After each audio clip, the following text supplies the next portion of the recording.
Agora vamos entrar na parte de vetores, também conhecidos como arrays. Os vetores são estruturas que armazenam mais de um dado seguido na memória. Quando você precisa guardar diversos dados diferentes, mas que são da mesma natureza, você pode utilizar vetores. A declaração de um vetor é parecida com a de uma variável comum.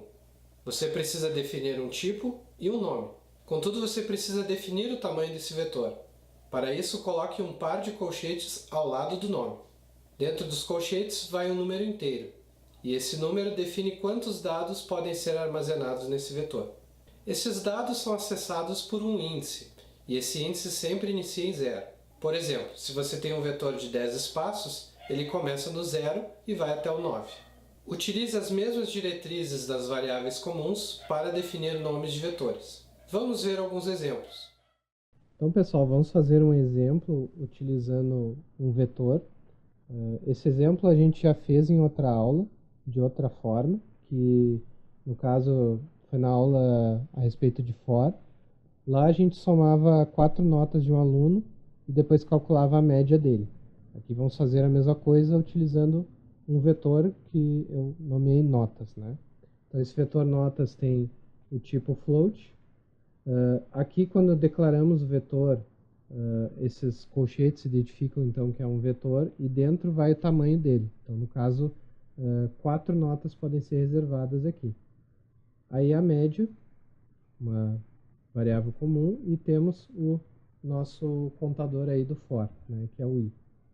Então aqui a gente tem o for propriamente dito, né, que vai de 0 até enquanto for menor que 4, ou seja, vai repetir 4 vezes.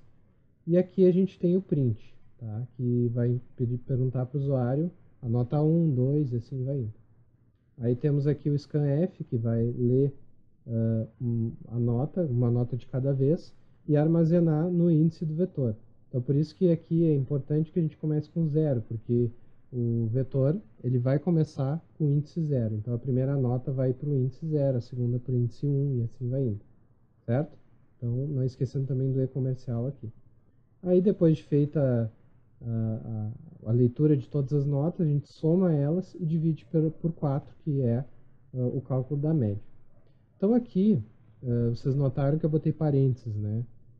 É que nem na matemática que se eu não tivesse o parênteses aqui para definir a prioridade para a soma das notas, a prioridade viria para a divisão. Então as notas, o valor da última posição desse vetor seria dividido por 4 e depois somadas todas as notas. Isso aí daria o valor errado do que a gente quer.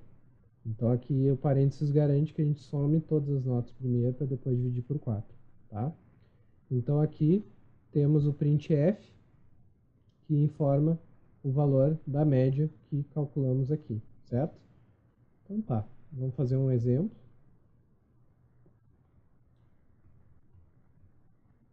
Tá. Então foi feito aqui o cálculo da média, 9.3. Vou fazer um outro exemplo qualquer aqui. 6.8. Então tá. Então vocês percebem que o for ele é uma estrutura importante a ser utilizada junto com o vetor, porque com o for a gente consegue determinar quantas vezes vai haver repetição e o vetor a gente sabe exatamente qual é o tamanho dele. Então é só os dois terem o mesmo tamanho que a gente consegue, por exemplo, preencher todo esse vetor ou informar na tela todos os valores que estão dentro desse vetor. E lembrando que também a gente pode informar apenas um valor em particular do nosso vetor. É só colocar o índice dele. Então, se por exemplo, queremos informar a primeira nota, né? Então a gente vai botar aqui o mesmo nome, né, notas, do nosso vetor, com índice 0. Tá? Então, esse valor aqui inteiro, na criação do vetor, ele significa o tamanho desse vetor.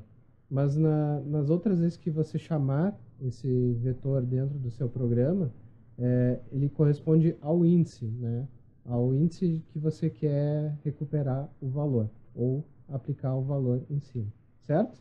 Então é isso, gente. Vamos na próxima aula falar sobre vetores multidimensionais e até lá.